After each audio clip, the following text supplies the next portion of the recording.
Dragon country China ప్రపంచంలో రెండో సంపన్న దేశం. మొదటి స్థానం సాధించేందుకు అనేక ప్రయత్నాలు చేస్తోంది. ఇందులో భాగంగా దొడ్డిదారులు కూడా అనుసరిస్తోంది. మరోవైపు ప్రపంచ దేశాలపై ఆధిపత్యం చెలాయించేందుకు వ్యూహాలు రూపొందిస్తోంది.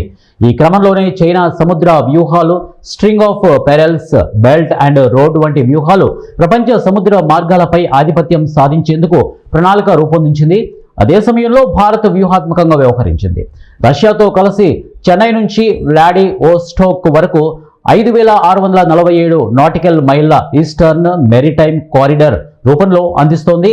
ఇది సముద్ర రవాణా మార్గాల్లో గేమ్ చేంజర్ అవుతోంది. ముంబై సెయింట్ పీటర్స్బర్గ్ మార్గం ద్వారా 8,675 నాటికల్ మైళ్ళ దూరం 35-40 రోజులు పడుతుండగా, చెన్నై వ్లాడివోస్టోక్ మార్గం ద్వారా దూరం 5,647 నాటికల్ మైళ్లకు తగ్గి 20-22 రోజుల్లో ప్రయాణం పూర్తి అవుతుంది.